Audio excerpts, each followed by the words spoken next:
اعوذ باللہ من الشیطان الرجیم بسم اللہ الرحمن الرحیم الحمد لأہلہ والسلام علی اہلہا۔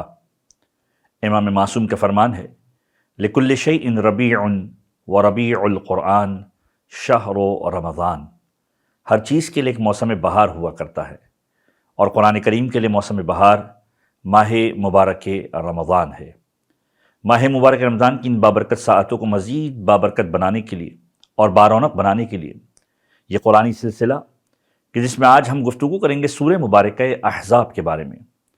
ترتیب کے اعتبار سے قرآن مجید کا 33 سورہ ہے، 33واں سورہ، مدینہ منورہ کے اندر نازل ہوا، 73 آیتوں کے اوپر مشتمل ہے اور 9 رکوع ہیں اس کے اندر۔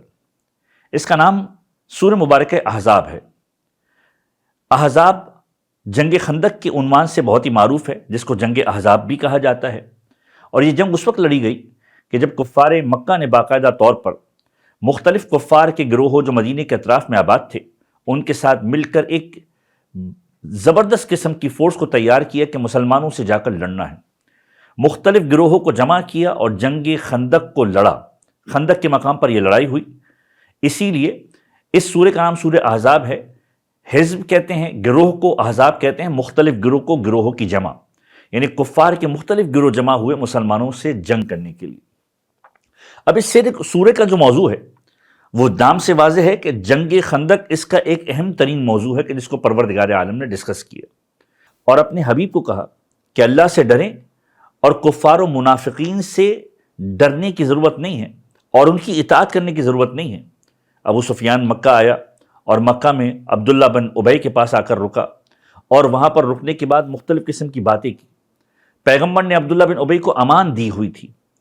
خلیفہ ثانی نے پیغمبر سے سوال کیا، یا رسول اللہ میں ان کی گردن کو جدا کر دیتا ہوں۔ پیغمبر نے کہا میں نے امان دی ہوئی ہے۔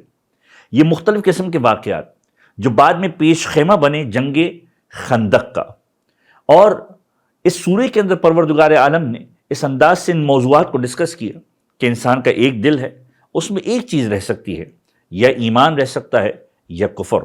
کفر اور ایمان ایک جگہ پر نہیں رہ سکتے۔ مختلف شرعی احکام کو اس موضوع کے اعتبار سے ڈسکس کیا گیا۔ زہار، قدیم زمانے کے اندر لوگ اپنی بیوی کو یہ جملہ کہتے تھے کہ تیری پشت میری ماں کی پشت کے جیسے ہے، پیٹھ کے جیسے ہے۔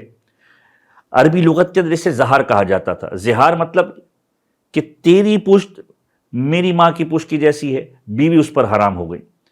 قرآن نے کنڈیم کیا کہ اس کا طریقہ کار یہ نہیں۔ سورہ مجادلہ کے اندر باقاعدہ طور پر اس موضوع کو ڈسکس کیا، اور اسی انداز سے باقاعدہ طور پر سورہ احزاب کے اندر غزوہ خندق کی پوری ڈیٹیل کو بیان کیا گیا۔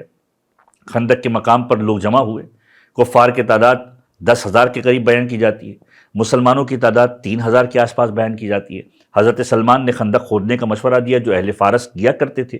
پیغمبر نے خندق کھودی، اور پھر وہ مشہور و معروف کلمات جو آپ سنتے ہیں، خندق کو عبور کر کے عمر بن عبد ود آیا اور اس نے جنگ کرنے کے لیے اعلان کیا، اور جب جنگ کرنے کے لیے اعلان کیا مسلمانوں میں سے ہی ایک خاص ہستی تھی کہ جس نے مسلمانوں کو کہا کہ میں نے دیکھا تھا کہ بہت بڑا یہ جانثار ہے، بہت ہی بڑا جنگجو ہے، 1000 لوگوں پر بھاری ہے۔ جب مسلمانوں کے ہی کسی فرد نے یہ جملہ کہا، تاریخ نے لکھا ہے اس کا نام، تو مسلمانوں کی ہمتیں کم ہونے لگی، کوئی مقابلے پر نہیں آیا۔ امیر المومنین مقابلے کے اوپر گئے، جنگ ہوئی، امیر المومنین نے اسے واصل جہنم کیا۔ لیکن یہ جنگ جب ہو گئی، عامر بن عبد ود کا جنازہ پڑا تھا، اس کی بہن جب اس کے جنازے کو دیکھنے کے لیے آئی تو جنازے کو دیکھتا کہ وہ قیمتی زرہ جو عمر بن عبد ود نے پہنی ہوئی تھی اس کو نہیں اتارا گیا ہے، تو ایک جملہ کہا جو امیر المؤمنین کے لیے شان اور واقعی کمال کا جملہ ہے کہ قتل کرنے والا کوئی کریم تھا اور بزرگوار تھا کہ جس نے اس کے لاشے کی بے حرمتی نہیں کی۔ اور پھر قرآن کریم اس انداز سے ڈسکس کرتا ہے کہ رسول خدا تمہارے لیے اسوہ حسنہ ہیں، رسول کو تمہیں فالو کرنا ہے۔ پھر غزوہ بنی قریظہ کا تذکرہ کیا۔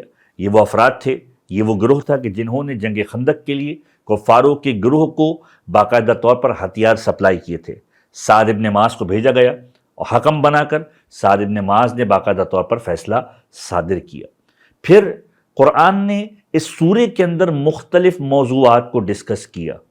مومن مرد اور مومن عورتوں کی صفات کو ڈسکس کیا۔ پیغمبر پر درود بھیجنے کا حکم اسی سورے کے اندر ہے، اور پروردگار اور اس کے حبیب کو اذیت پہنچانے والوں پر لعنت کا حکم بھی اسی سورے کے اندر ہے۔ خواتین کے لیے پردے کا حکم بھی اسی سورے کے اندر ہے۔ رسول خدا صلی اللہ علیہ وآلہ وسلم فرماتے ہیں جو شخص اس سورے کو لکھ کر ہرن کی ایک پتلی سی کھال پر لکھ کر گھر میں کسی جگہ سنبھال کر رکھے تو اللہ کے حکم سے اس کی بہنوں، اس کی بیٹیوں اور دوسرے اقربا کی جو بچیاں شادیوں کی عمر کو پہنچ چکی ہیں ان کی خواستگاری کے لیے بہترین رشتے آئیں گے، چاہے وہ غربت کے اندر ہی گرفتار کیوں نہ ہو۔ تو یہ ایک بہت ہی آزمودہ نسخہ ہو سکتا ہے کہ جو لوگ اپنی بچیوں کی شادی کے اعتبار سے پریشان ہیں، پیغمبر کا جملہ ہے کہ سورے کو ہرن کی کھال کے اوپر لکھ کر گھر میں سنبھال کر رکھا جائے، پروردگار اس مسئلے کو حل فرمائے گا۔ پروردگار عالم قرآن کریم کو پڑھنے، اسے سمجھنے اور اس پر عمل کرنے کی ہم سب کو توفیق عنایت فرمائے۔